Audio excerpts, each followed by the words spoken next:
एक समय की बात है। विजय अपने खेत से घर की तरफ जा रहा था कि तभी अचानक उसके पैर में एक बड़े से पत्थर की ठोकर लगती है। हे राम, मर गया रे। ये रास्ते में इतना बड़ा पत्थर कहाँ से आ गया? विजय दर्द से कराहने लगा और तभी उसको पत्थर के नीचे कुछ चमकती हुई चीज दिखाई देती है। अरे, ये पत्थर के नीचे क्या चीज है जो इतनी चमक रही है? कहीं इसके नीचे सोने का घड़ा तो नहीं है? इस पत्थर को हटाकर देखता हूँ। विजय उस पत्थर को हटा देता है। ये तो एक मामूली सी कांच की बोतल है। मुझे लगा कि कोई सोने की चीज है।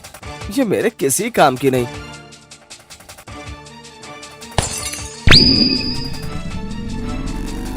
अरे, ये इतनी भयंकर रोशनी कैसी? कुछ ही देर में उस रोशनी से एक जिन्न बाहर आता है, जिसे देखकर विजय बहुत डर जाता है। जो हुकुम मेरे आका। कौन हो तुम? और तुम मुझे आका क्यों कह रहे हो? मैं कई वर्षों से एक बाबा के श्राप के कारण इस बोतल में कैद था। तुमने इस बोतल को तोड़कर मुझे आजाद किया है। कहिए मेरे आका, मैं आपकी किस प्रकार मदद कर सकता हूँ? तुम मेरे लिए कुछ भी कर सकते हो। हाँ मेरे आका, कहो, मैं तुम्हारे लिए चांद तारे तोड़ लाऊं? अरे नहीं नहीं, चांद तारे तोड़ने की जरूरत नहीं है। तो फिर मैं क्या करूं आपके लिए मेरे आका? अरे मेरे साथ घर तो चलो, वही है तुम्हारा काम। ठीक है मेरे आका। विजय थोड़ा सनकी और मजाकिया स्वभाव का व्यक्ति था। वो जिन्न को अपने घर ले जाता है। जो हुकुम मेरे आका। मुझे इस जिन्न के थोड़े मजे लेने चाहिए। क्या सोच में पड़ गए आका? मुझे हुक्म दीजिए। तुमको चाय बनानी आती है? मैं अपने जादू से अभी मंगवा देता हूँ। अरे नहीं नहीं, तुमको अपने हाथ से बनाकर लानी होगी। अरे यार, ये चाय कैसे बनती है? अगर आका से मना कर दिया तो ये मेरा मजाक उड़ाएंगे। क्या हुआ? क्या नहीं आती चाय बनाना? अरे नहीं नहीं, मुझे आता है चाय बनाना। तो वो रही रसोई, जाओ एक गर्मा गर्म चाय बनाकर लाओ। जिन्न चाय बनाने रसोई में चला जाता है। अरे, ये आका ने मुझे किस मुसीबत में डाल दिया। सबसे पहले जिन्न ने एक पतीला लिया और उसमें दूध और पत्ती डाल दी और शक्कर के बजाय उसने चाय में नमक डाल दिया। फिर उसने पतीले को चूल्हे पर रखा। अरे वाह, अब बस कुछ ही देर में चाय बन जाएगी। अरे जिन, क्या चाय बन गई? हाँ मेरे आका, बस ला ही रहा हूँ। जिन्न ने वो चाय विजय को पीने के लिए दी।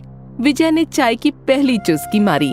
तो ये कैसी चाय बनाई है? इसमें तो नमक का स्वाद आ रहा है।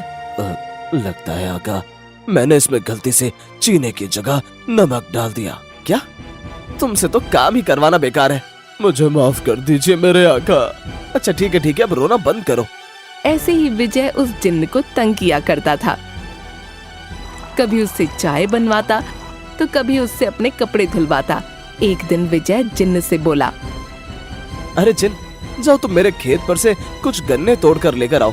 और हाँ, याद रखना गन्ने ही लेकर आना, ठीक है? जो हुकुम मेरे आका।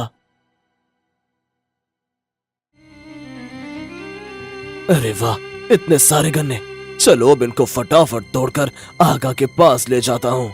गन्ने के बगल में ही बांस की लकड़ियाँ भी थीं, जो बिल्कुल गन्ने के जैसी ही लग रही थीं। उनको देखकर जिन्न कहता है, चलो अब इतने सारे गन्नों में से कुछ गन्ने तोड़ लेता हूँ। जिन्न ने गन्नों के बजाय बांस की लकड़ियाँ तोड़ लीं। उनको लेकर विजय के पास जाने लगा। ये लीजिए मेरे आका, आपके गन्ने।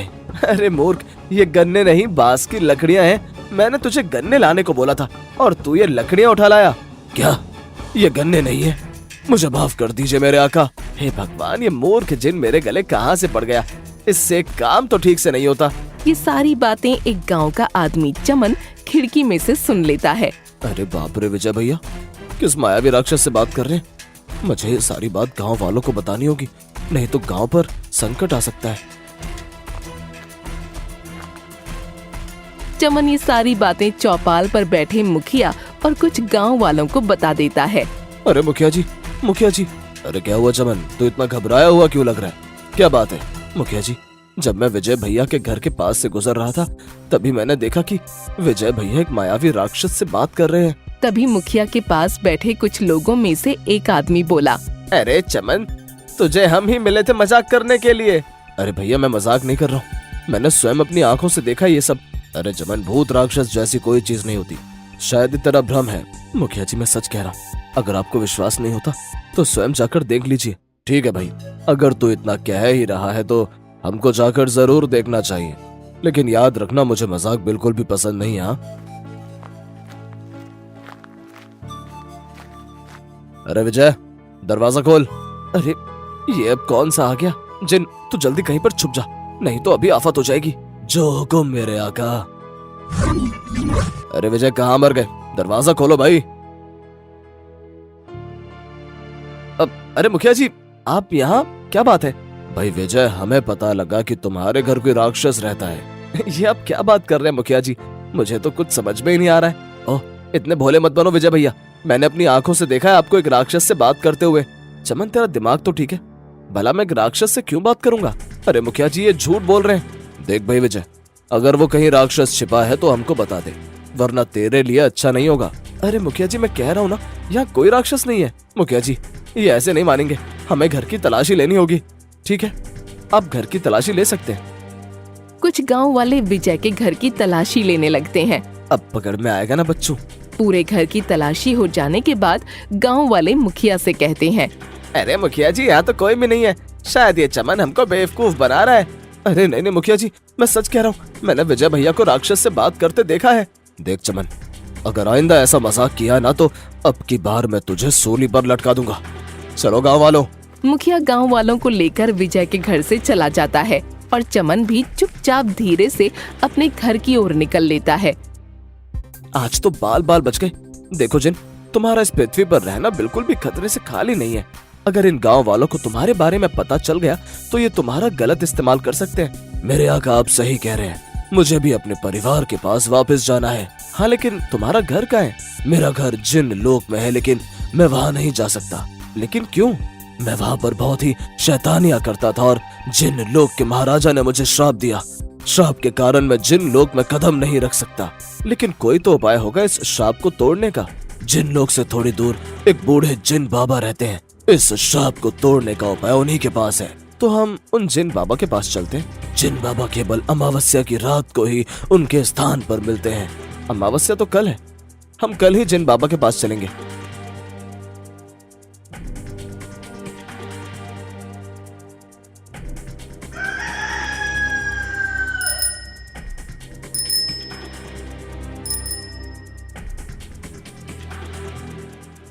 अगले दिन की रात को जिन्न विजय को लेकर जिन्न बाबा के पास जाता है।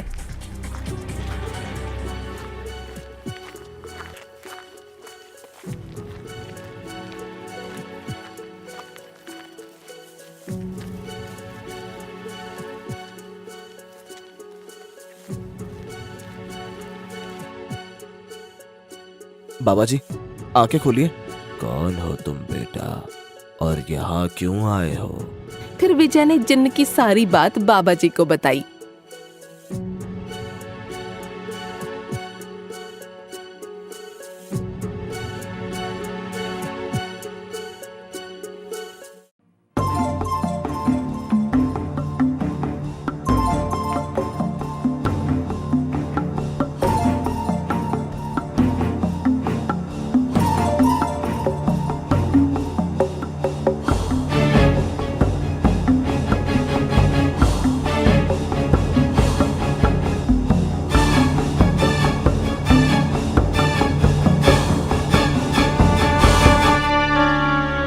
अब आप ही कुछ उपाय बताइए ना बाबा जी। एक उपाय है, लेकिन उपाय बहुत कठिन है। आप उपाय बताइए बाबा जी, मैं सब कुछ करने को तैयार हूँ। तो ठीक है, सुनो। फिर जिन्न बाबा ने विजय के कानों में वो उपाय बता दिया। और हाँ, याद रहे, तुम्हें ये कार्य अकेले ही करना होगा। तुम इस जिन्न की मदद नहीं ले सकते क्योंकि ये श्रापित है। ठीक है बाबा जी। जिन्न बाबा के बताए अनुसार सबसे पहले विजय एक घने जंगल में जाता है। सबसे पहले मुझे नारियल के पेड़ों को ढूंढना होगा। विजय धीरे धीरे जंगल में आगे बढ़ने लगता है और कुछ दूर चलने के बाद उसे वो नारियल के पेड़ दिख जाते हैं। जिन बाबा ने कहा था एक नारियल के पेड़ पर जिन की तस्वीर होगी, मुझे उस पेड़ में से एक नारियल तोड़ना होगा। फिर विजय उस नारियल के पेड़ को देखता है जिस पर जिन्न की तस्वीर थी। अरे ये पेड़ तो बहुत ऊंचा है, इस पर से मैं नारियल कैसे तोड़ूं? अगर मैं इस पर से गिर गया तो मेरी तो हड्डी पसली एक हो जाएगी। थोड़ी देर सोचने के बाद विजय को जमीन पर एक पत्थर दिखाई दिया। फिर उसने उस पत्थर को जोर से फेंक कर मारा। अरे मैया लग गई रे। विजय उस नारियल को लेकर जिन्न बाबा के पास जाता है।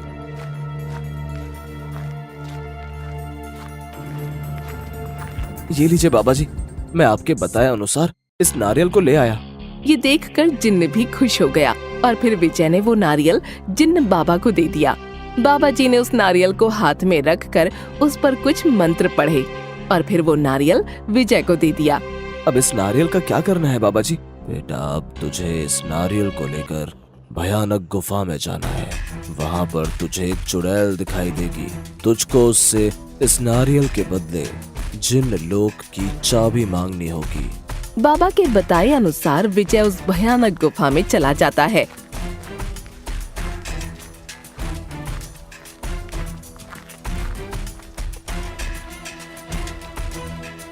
अरे ये गुफा तो बहुत ही भयानक और डरावनी है। विजय के इतना कहते ही उस गुफा में से कुछ डरावनी आवाजें आने लगीं, जिससे विजय और डर गया।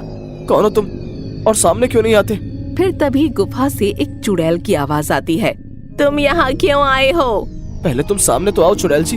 तभी चुड़ैल विजय के सामने आ जाती है। मैं पूछती हूँ क्यों आए हो तुम यहाँ? मुझको जिन बाबा ने भेजा है आपके पास चुड़ैल जी। जिन्न बाबा ने? किस लिए? हमें आपसे जिन्न लोक की चाबी चाहिए। क्या? जिन्न लोक की चाबी? लेकिन क्यों? मुझे मेरे दोस्त जिन को वापस उसके जिन्न लोक भेजना है। चाबी मैं तुम्हें दे दूं, लेकिन उसके बदले में मुझे क्या मिलेगा? जिन बाबा ने आपके लिए ये नारियल भेजा है और बोला है कि मैं ये आपको दे दूं। अरे वाह, मुझे जादुई नारियल का पानी बहुत पसंद है। चुड़ैल जी, आप ये नारियल ले लीजिए और मुझे जिन्न लोक की चाबी दे दीजिए। अच्छा ठीक है, ये लो चाबी। चुड़ैल से वो चाबी लेकर विजय वापस जिन्न बाबा के पास जाने लगा कि तभी उसको रास्ते में एक नदी दिखाई दी। मुझे तो बहुत तेज प्यास लगने लगी, मैं इस नदी का पानी पी लेता हूँ। जैसे ही विजय नदी का पानी पीता है, उसके हाथ से वो चाबी नदी में गिर जाती है। हे भगवान, मुझसे ये क्या हो गया? मेरे हाथ तो चाबी नदी में गिर गई। अब मैं जिन बाबा को क्या मुंह दिखाऊंगा? और विजय नदी के किनारे बैठकर रोने लगा। अब मैं क्या करूं? हे भगवान। विजय को रोता देख नदी में से एक परी आती हुई बोली, क्या हुआ तुम्हें? तुम क्यों रो रहे हो? हे परी, आप कौन हैं? मैं इस नदी में ही रहती हूँ। तुमको रोता देखकर बाहर आ गई। मेरी चाबी इस नदी में गिर गई है। ओह अच्छा, तो ये बात है। मैं अभी तुम्हारी चाबी लाकर देती हूँ। परी जल के अंदर जाती है और वो चाबी लेकर विजय को दे देती है। ये लो तुम्हारी चाबी। आपका बहुत बहुत धन्यवाद परी जी। विजय वो चाबी लेकर तुरंत ही जिन्न बाबा के पास चला जाता है कि तभी जिन्न कहता है, अरे मेरे आका आ गए। ये लीजिए जिन्न बाबा, आपकी चाबी। बेटा, अब तुम दोनों जिन्न लोक जाओ और इस चाबी से जिन्न लोक का दरवाजा खुल जाएगा और ये जिन्न भी श्राप से मुक्त हो जाएगा। ठीक है बाबा जी।